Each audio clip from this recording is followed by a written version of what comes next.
Hi guys, Astrocass here with a quick astrology update for the transits for April.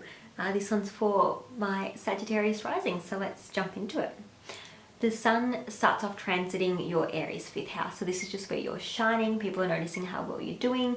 The sun's your vitality, your ego, confidence. So with the sun going through that Aries 5th house for you, you're really just shining in the area of children, so whether they're your children or other people's children, anything to do with children, creativity, again, anything to do with creativity. So this could be any form of like art, painting, writing, music, visual arts, photography, performance, theatre, any kind of art, even embodiment, dance, all those sorts of things. So yeah, people are really noticing how well you're doing there. 5th house is also dating and romance as well. So the 5th house is more like when you first start dating someone, first start talking to them and seeing them. The 5th house is also risks and just like fun and playfulness in general. So, it's a really fun house. So with the sun going through there, you might be just really enjoying time with your children and getting a bit of a confidence boost from that. Maybe dating as well. That's just making you feel like really happy and excited and boosting your ego. Obviously, it depends on your natal chart. On a more negative side, the sun can show where you're feeling like a bit self-conscious or not really as confident, or it can show just where like your vitality is suffering a little bit. So again, if you want any support with that, any information, definitely book a reading with me or reach out. My information will be below. I'm happy to help and answer questions and do readings if you need support.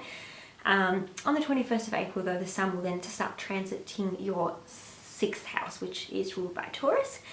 So this is just when you're shining in the area of your routine, the work that you do, so the actual duties and tasks, co-workers, pets, health and fitness. So again, maybe for your overall like vitality and health, your routine needs to change. Like maybe you're just way too busy, you don't have enough time to focus on your self-care, and you're just feeling really run down. So, that can be showing you need to change something with your routine. On a more positive side, it can show that you're feeling really confident and excited based on the new routine that you've got or based on the work that you're doing at the moment. It can also be like health and fitness, like if you've been going to like the gym or just really working on your your body and your health, obviously your vitality is going to improve, your confidence is going to improve. If you've changed your body composition, or if you started a new diet and you're seeing results, or even if it's not about dieting, even if you're just eating healthier and moving your body more just for your wellness and overall health, and you're noticing that you feel so much better for eating healthy, nutritious foods and moving about, vitality is just going to improve there. So then on to Mercury, the planet of news, communication, learning and our thoughts. That starts off transiting your Aries 5th house. So again, as I just mentioned, it's just showing you're spending a lot more time thinking, processing, learning, talking, communicating about those 5th house topics of children, creativity, dating or romance, fun, risk-taking, any of those kind of things. You might get some news about your children. Maybe there's something big happening there for them, or maybe you're spending a bit more time thinking about your creative projects, or maybe there's some news that happens there for you. But yeah, Mercury is all about our thoughts and learning and communicating. So keep an eye out on that. And then on April 12th, it'll move into your 6th house. So just as I mentioned before, the 6th house is going to be things to do with your daily routines. This could be housework or just, your routine in general, dropping the kids off to school, doing this, running errands, all those sorts of things. It's also your work and the actual duties you do, so the tasks and duties you do and co-workers. It's also your health and fitness and pets as well. So Mercury can just show that you're thinking or communicating a lot more with that. With Mercury going to that 6th house as well, you might be spending more time at work with the duties and tasks you're doing, communicating, socializing, paperwork, contracts, all those sorts of things, because Mercury can rule those. So that could be something as well. But then we've got Venus, the planet of love, romance, pleasure, money. That starts off transiting your Aquarius 3rd house. So as I just said, Venus is all about our loves, our pleasure, romance, relationships and money. So when it's going through your 3rd house, it's just something that's on your mind a lot more. It's something that you're learning about, communicating about more, thinking about more, because the 3rd house is usually ruled by Mercury in Gemini. So you can have a lot of that kind of energy popping up. But in general, your third house is siblings, short distance travel, and it's like courses and like primary school or short education. So there could be a new hobby or skill or course that you're taking. You might be just really enjoying and finding pleasure in taking short trips. Like, you know, for example, I live in Tasmania, and there's some beautiful places to go have a look at, you know, bushwalks and campsites and beaches. So you might just take a short 2-hour, 3-hour drive somewhere really nice and go for a bit of a holiday or a trip or a hike or something. So short distance trips could be a bigger thing. Otherwise, you just might be having really good relationships or just really loving your siblings, because that can be third house as well. So, you know, there could be things happening there. Venus can be money as well though, so maybe you're giving money to your siblings, making money from your siblings, you know, getting money, losing money, those sorts of things. You might be spending a lot more money traveling and just going on some little short trips, those sorts of things.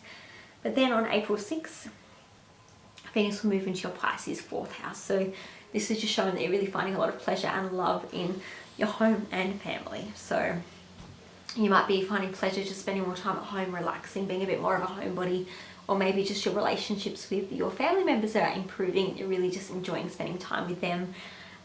Again, Venus can be money, so you know, you could be making money or losing money from buying a house, selling a house, you know, renovating a house, doing something to do with your house, or family members. So, you know, if you've got children or, you know, a wife, a husband, or a family member that needs money, you might be giving them money or buying gifts for them. Or you might be making money from them, inheritance, or getting money from them, money from family members, or support from family members, or a gift from family. So that can all come up with that transit as well. Definitely depends on your own natal chart though, so check that one out for the transits and how they're activating that. Then you've got Mars, the planet of passion. It's like passion, action. It's what we're fighting for, fighting with. It's, you know, can be the god of war. It's our spark, our internal spark and our willpower. So when this is transiting your Aquarius 3rd house, you're putting a lot more attention and focus and action and passion into the way you're communicating, the way you're thinking, learning, your short distance travels and trips, siblings, all those 3rd house topics that I just spoke about. So Mars is coming into that. Keeping in mind that Mars can be aggression and war and conflict as well. So sometimes this means there can be conflicts with siblings, conflicts with travel, accidents with traveling, those short distance trips. It can show an action or a desire or a passion just to be traveling short distance a little bit more. So it can give you that motivation. It can also just be your thoughts and the way you're thinking. So you might be thinking more quickly, like Mars is just gonna, you know, be impulsive and a bit quicker. So maybe the way you're thinking and learning is just more on the ball, a lot more energy there. And then on the 16th, it'll move into your Pisces 4th house. So again, you're just putting some more energy, focus, more of your willpower, your passion, desire into your home and family. Again, it can help you get things done around the house that you've been putting off. It can give you the energy and motivation to do that, renovation, selling it, whatever it is that you need to do to your actual home, redecorate it, re-renovate it, anything like that. Venus and Mars transiting that house can definitely, you know, bring that renovation or interior design makeover type of thing to happen there. But Mars can also bring conflict and arguments with family going through that 4th house. Or it can just give you the motivation to spend more time with your family, more of a desire and passion to be there and be active and present with them. The next thing I want to have a quick chat to you about is a once in a lifetime conjunction that's happening between Neptune and Jupiter in the sign of Pisces, which is happening in your 4th house on the 11th of April in Australian time. This hasn't really happened since the mid 1800s, I believe, like 1854. So obviously Jupiter and Neptune conjunct not all the time, but they conjunct every 12 years, but in different signs. This is the first time since about 1854 that this Jupiter-Neptune conjunctions happen in Pisces, the sign that it rules. So Neptune's the more modern ruler and Jupiter's the more traditional ruler. So they're in rulership. It's very powerful, very exciting being in Pisces. So no one alive at the moment is seeing this kind of energy with this conjunction in Pisces. So we're all, especially a lot of us astrologers, are really excited to see what this is going to bring. There's a lot of positives and negatives that it can bring. I'm really intrigued to see how it impacts all of my followers, myself, my family, and the world in general. So keep an eye out for that, because it is going to be pretty special. The energy will be there for quite a while. It'll start a whole new cycle. You then have a new moon happening on April 1st, occurring in your Aries 5th house at 5:24 p.m. in Australian time and at about 11 degrees. New moons are new beginnings, new cycles starting, new events, kicking off for you. This will occur from any time from when that new moon happens through to like 3 to 6 months each time. You'll see these events kind of coming up and coming out to play. It's in regards to your Aries 5th house. So this new moon's happening in your Aries 5th house. So this is going to be about, again, children, creativity, dating, romance, risk-taking, just fun in general. So that's where that new moon is happening for you. So there can be a fresh start in that area. Those topics are going to be more prominent for you over the next, 3-ish months. You then have a full moon happening on April 17th in your Libra 11th house at 4:55 a.m. at about 27 degrees. So full moons are ending, cycles being completed. If you check out when the last Libra new moon was, that's when these things would have started off. You would have been getting some kind of information and events happening that are now coming to an end with this full moon. So when it's about that Libra 11th house, it can be to do with your relationships, your friendships, your community, the groups that you're a part of. So there's going to be endings around some of the topics and events for those. So yeah, whatever's been happening for you, from now to like 3 months time, you'll see some endings there. But definitely if you have more information from that new moon when that happens, you'll know what's going to come to an end or what's going to be finished up for you. I hope you guys found this really helpful.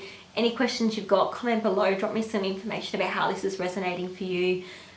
Love to get you guys more engaged. Don't forget to like this video and follow so you don't miss any of my content. Subscribe to my channel, and I'll see you in the next one. Bye.